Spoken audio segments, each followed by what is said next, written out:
£1,000. That is the number that separates a bad week from a financial crisis. Your boiler breaks down in January. Your car needs a repair you were not expecting. You get hit with a bill that you had completely forgotten was coming. For most people in the UK, any one of those events does not just cause stress, it causes a genuine spiral. Credit cards, overdrafts, borrowing from family, decisions made under pressure that cost significantly more in the long run than the original problem ever would have. According to research from the Money and Pension Service, nearly 11 million adults in the UK have less than £100 in savings. Not £1,000, £100. And a further study from Step Change, the UK's leading debt charity, found that having no emergency savings is one of the single strongest predictors of problem debt. Not income, not spending habits, the absence of a basic financial buffer. That buffer is what we are building today. £1,000 in 90 days on any salary, without a dramatic lifestyle overhaul, without selling your possessions, and without any financial wizardry whatsoever. Just a clear, honest plan applied consistently for 3 months. Before we get into the how, I want to address the thing most people are thinking right now, which is that this sounds fine in theory, but their situation is different. Their salary is too low. Their expenses are too high. There is genuinely nothing left over at the end of the month. I hear that, and I am not going to tell you it is easy. But I am going to challenge the assumption that there is nothing there. Because in most cases, when people actually look at their numbers with fresh eyes, there is something. It is just buried under habits, defaults, and spending that happens automatically rather than intentionally. The research backs this up. A 2023 survey by Find the UK found that the average British adult spends £228 a month on non-essential items they describe as habitual rather than chosen. Things they buy without really deciding to. That is not a judgment. That is just what automatic spending looks like when you finally measure it. £228 a month is £684 over 3 months, which means that for many people, the bulk of a £1,000 emergency fund is already technically available.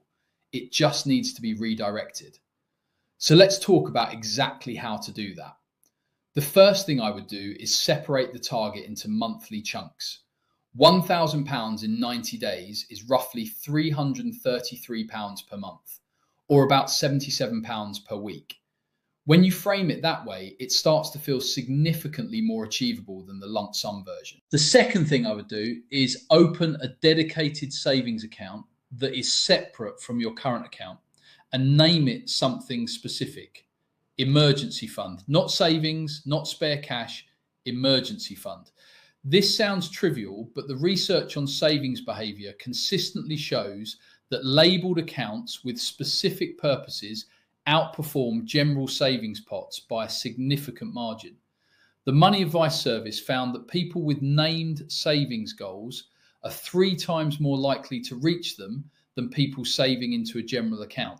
The name changes the psychology. When you see emergency fund on your banking app, it creates a mental barrier that makes it harder to dip into for non-emergencies. That friction is valuable. The third thing, and this is the most important practical step, is to set up an automatic transfer for the day after you get paid. Not a manual transfer you will remember to do, an automatic one that happens before you have had a chance to absorb the money into your spending patterns. Behavioral economists call this paying yourself first. The principle is simple. When money lands in your account, your brain immediately begins unconsciously allocating it against your existing spending patterns. If you try to save what is left over at the end of the month, there is almost never anything left over. But if you move the savings before your brain has registered the money as available, your spending adjusts around the lower balance almost automatically. Set the transfer, make it automatic, do it today. Now, where does the actual money come from? Let us be specific. The first place to look is subscriptions. Go through your last 3 months of bank statements and identify every recurring payment, every one.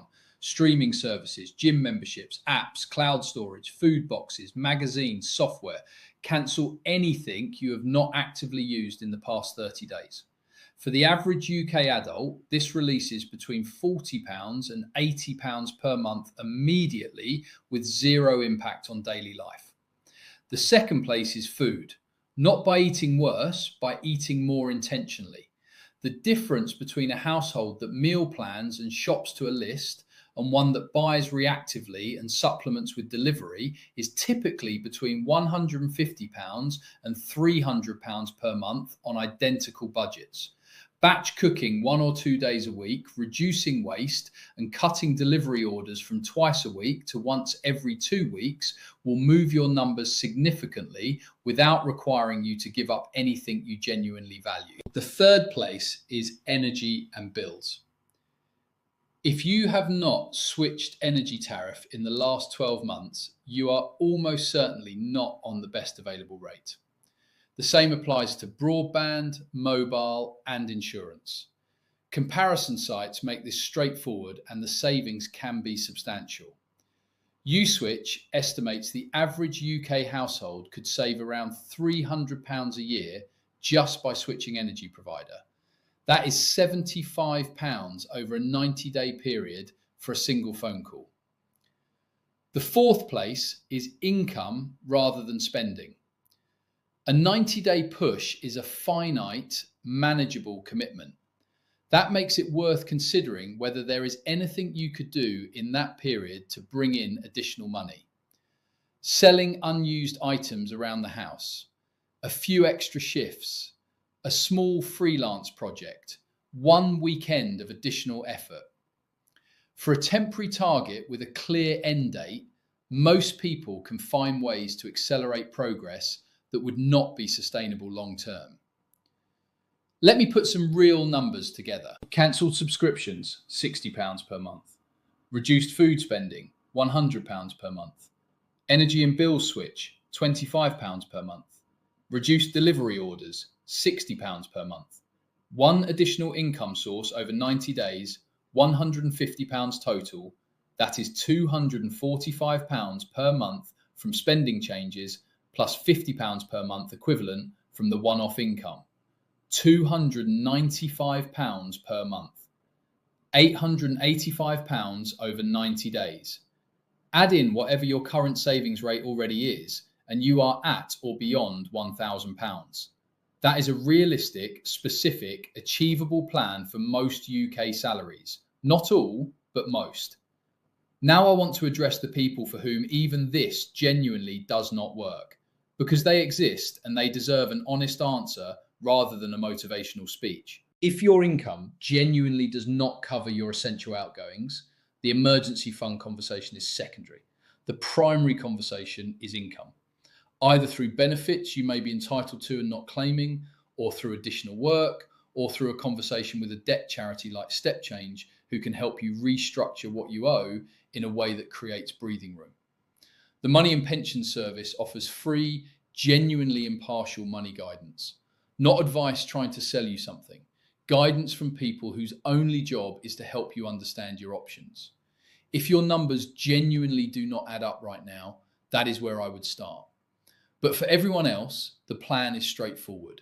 Know your target, automate the transfer, cut the automatic spending, switch your tariffs, push for 90 days, and here is why it matters beyond the £1,000 itself. Research published by the University of Edinburgh found that people with even a small financial buffer report significantly lower levels of financial anxiety, make better long-term financial decisions, and are more likely to continue building savings beyond the initial goal. The £1,000 is not just a safety net. It is evidence to yourself that you can do this, that you are the kind of person who can set a financial goal and reach it. That identity shift is worth more than the money. £1,000, 90 days. The number that separates a bad week from a financial crisis. In 3 months, that number is yours. Let me take a step back and talk about something that does not get discussed enough in conversations about emergency funds. which is what happens after you hit the target. Because most financial content treats the £1,000 as the destination. Build it, done, move on.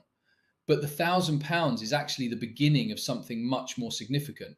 It is the first proof of concept for your entire financial future. Here is what typically happens when people reach that first savings milestone. The habits they built to get there do not disappear. The automatic transfer keeps running. The subscription audit they did in month 1 keeps paying dividends. The meal planning they started in week 2 has become routine rather than effort. And suddenly they find themselves in month 4 with another £200 in the account that they did not really notice leaving their spending. That momentum is not accidental. It is the compounding effect of financial habits working the same way compound interest works on investments. Each good decision makes the next one slightly easier. Each month of consistent saving recalibrates what normal feels like. The Money Advice Service recommends building your emergency fund ultimately to 3 to 6 months of essential outgoings. For most UK households, that is somewhere between £3,000 and £8,000. That sounds enormous when you are starting from zero. It sounds entirely achievable when you have just proved to yourself that you can save £1,000 in 90 days. The methodology does not change as the target grows. You keep the automatic transfer running. You keep reviewing your spending periodically. You keep redirecting whatever you free up into the named account. The number gets bigger. The effort stays roughly the same. There is also a practical question about where to keep this money once you have it. The emergency fund should be in cash, not invested, not in a stocks and shares ISA, cash, in an easy access savings account where you can get to it within 1 or 2 working days without penalty. The reason is simple. Emergencies do not respect market timing.